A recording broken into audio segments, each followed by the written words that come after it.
पिछले हफ्ते price CPI news से पहले नीचे आना शुरू हुआ और सीपीआई पर वही हुआ जैसी एक्सपेक्टेशन थी। उसके बाद मार्केट ऊपर गया प्रॉफिट टेकिंग, लेकिन पीपीआई के बाद सेम वही चीज़ रिपीट हुई। प्राइस पीपीआई न्यूज से पहले डाउन गया, उसके बाद भी नीचे गया, लेकिन जैसे एक्सपेक्टेशन थी वो चाहे सीपीआई नंबर से कंफर्म हो या कोर सीपीआई से कंफर्म हो, चाहे लास्ट में पीपीआई नंबर से कंफर्म हो, हॉट इन्फ्लेशन की एक्सपेक्टेशन थी और सेम टू सेम वैसा ही हुआ। लास्ट में पीपीआई नंबर से कंफर्म हो गया कि इन्फ्लेशन है। यही कारण है कि मार्केट ओपन होते ही गिरना शुरू हुआ और क्लोज होने तक लगातार नीचे जाता रहा। इंटरडे में भी आप देखें तो मार्केट के लो प्राइस के पास, वीकली लो के पास क्लोज हुआ, यानी कि मार्केट ओपन से लेकर क्लोज तक इतना ज़्यादा सेलिंग प्रेशर था पिछले हफ्ते। क्योंकि ये gold H1 intraday time frame है, स्कैल्पर के पॉइंट ऑफ व्यू से आप देखें तो ये लेवल 3 बार टेस्ट हुआ पिछले हफ्ते, लेकिन एक बार भी ब्रेकडाउन नहीं हुआ। उन्होंने मार्केट ओपन पे डंप किया, क्लोज तक डंप करते रहे और पीपीआई न्यूज से कंफर्म भी हो गया क्योंकि 3% से ज़्यादा पीपीआई आई है और फेड तो इसका रिएक्शन दिखाएंगे अगले हफ्ते। और जो ट्रेजरी सेक्रेटरी बेसेंट बोल रहे थे 90s.com बबल, जो इस समय एआई बबल चल रहा है, सेम टू सेम वैसी कंडीशन है, वो गलत प्रूव हो रही है। और जो ट्रम्प का दावा था कि टैरिफ से इन्फ्लेशन नहीं आएगी, वो चीज़ भी कंफर्म हो गई 3% पीपीआई से, क्योंकि सीपीआई से ज़्यादा डेंजर होती है पीपीआई। इसकी टाइमिंग सीपीआई की तुलना में बहुत आगे होती है, इसलिए इस पीपीआई के बाद अगर सीरीज बाय सीरीज देखें, पहले वीक एनएफपीआई, जिसके बाद सब लोग कहने लगे 50 बेसिस पॉइंट का कट होगा, रेस शुरू हो गई प्रेडिक्ट करने में। उसके बाद पीपीआई जो बहुत ज़्यादा स्ट्रॉन्ग थी, अगर दोनों को मिलाएं तो स्टैगफ्लेशन की डेफिनेशन कंप्लीट होती है, लो ग्रोथ हाई इन्फ्लेशन। इस कंडीशन में फेड क्या करेंगे अगले हफ्ते जैक्सन होल स्पीच में हमें समझाएंगे। बिगिनर ट्रेडर को लेकर हर साल यही प्रॉब्लम रहती है, उन्हें एफओएमसी और जैक्सन होल में अंतर नहीं पता। जैक्सन होल स्पीच साल में एक बार होती है, लेकिन एफओएमसी की तरह ही पूरी पावरफुल न्यूज़ होती है। इसमें कोई रेट कट नहीं होता, हाइक नहीं होता, केवल स्पीच देंगे लगभग 10 मिनट, और उस 10 मिनट में मार्केट की डायरेक्शन पूरी तरह बदल चुकी होगी। इसलिए जो फेड स्टैगफ्लेशन का रिस्क प्रेडिक्ट कर रहे हैं, जो इन्होंने मई एफओएमसी में बोलना शुरू करा था, और लगातार हर एफओएमसी मीटिंग में इनकी टोन चेंज होती जा रही है, जो लेटेस्ट आपने जून एफओएमसी मीटिंग में भी देखा। ये पीपीआई नंबर 3% इन्फ्लेशन और weak NFP number stagflation risk को और ज़्यादा बढ़ाते हैं। इसलिए पीपीआई के बाद भी रेट कट प्राइसिंग अभी भी 25 बेसिस पॉइंट है, उसमें कोई बड़ा बदलाव नहीं हुआ है। लेकिन फ्यूचर में इस हफ्ते की जैक्सन होल स्पीच के बाद अगर फेड बहुत ज़्यादा हॉकिश होते हैं, हो सकता है रेट कट प्राइस आउट हो जाए और मार्केट रेट पॉज की तरफ शिफ्ट हो जाए, या लास्ट ईयर की तरह ठीक एक साल पहले जैसा फेड ने किया था, हर चीज़ इग्नोर कर दें और रेट कट के लिए क्लियर सिग्नल दे दें, या 3% से ज़्यादा पीपीआई जो पिछले हफ्ते आई है उसी को इग्नोर कर दें आंख बंद करके, तो मार्केट तुरंत ही 50 बेसिस पॉइंट का कट प्राइसिंग कर लेगा। अगर रेट कट का साइज ज़्यादा प्राइसिंग होता है तो गोल्ड ऊपर जाएगा।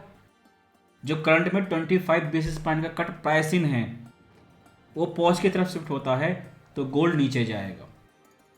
लेकिन टेक्निकली आप देखें, 3 बार इस लेवल को टेस्ट किया, तीनों बार ही फेल हुआ। बड़ी न्यूज आई पीपीआई, बहुत शॉकिंग इन्फ्लेशन नंबर था 3% से ज़्यादा, उसके बाद भी ये लेवल ब्रेकडाउन नहीं हुआ। इसलिए ये लेवल आपका मोस्ट इंपॉर्टेंट सपोर्ट लेवल है।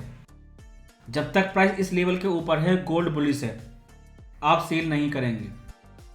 सेलर को इस लेवल के ब्रेकडाउन का इंतजार करना होगा। जब ये ब्रेकडाउन हो जाएगा तो रिटेस्ट पे आप सेल करेंगे, उससे पहले सेल नहीं करेंगे। और बायर्स अगर उसकी एंट्री 3400 के पास भी है तो भी वो सेफ है, जब तक प्राइस इस सपोर्ट लेवल को ब्रेक डाउन नहीं कर देता। ये चीज पिछले हफ्ते COT से भी कंफर्म हो चुकी है। स्ट्रॉन्ग PPI के बाद उन्होंने गोल्ड डंप किया, यानी कि वो सेल साइड में शिफ्ट हो चुके हैं। और जितने भी लोग 50 बेसिस पॉइंट का कट प्रेडिक्ट कर रहे थे NFP के बाद, तुरंत ही उन लोगों की टोन चेंज हो चुकी है। पहले प्राइस NFP पे जंप हुआ, 50 बेसिस पॉइंट का कट पॉसिबिलिटी थी, और PPI पर डंप हुआ, अब 25 की पॉसिबिलिटी है। लेकिन क्लियरिटी इस हफ्ते जैक्सन होल स्पीच के बाद हो जाएगी। और आपका मेन रजिस्टेंस 3370 है। इस लेवल तक मिनिमम रिस्क मैनेज करके रखें। काउंटर ट्रेंड करेक्शन हो सकता है इस हफ्ते कंटिन्यू रहे जैक्सन होल स्पीच से पहले तक, क्योंकि जैक्सन होल स्पीच हफ्ते के लास्ट में आएगी। तो उस कंडीशन में 3370 लेवल रिटेस्ट होगा तो आप सेल करेंगे। उससे पहले अगर सिंपल वे में कहें 3370 लेवल रिटेस्ट होगा तो आप सेल करेंगे, या 3330 लेवल ब्रेकडाउन होगा तो रिटेस्ट पर आप सेल करेंगे। उससे पहले H1 टाइम फ्रेम पर नई साइडवे रेंज की तरह ट्रेड करेंगे। अगर यही चीज हायर टाइम फ्रेम पर देखें, क्योंकि H1 पर 2 सपोर्ट और रेजिस्टेंस लेवल हैं, दोनों ही क्लियर हैं।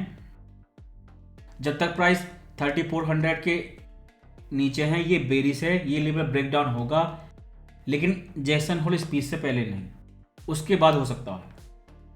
और करेक्शन में कितना ऊपर जाए, कितना देर तक करेक्शन करे, ट्रायंगल पैटर्न बनाए या फ्लैट ABC करेक्शन बनाए, ये मार्केट की मर्जी है।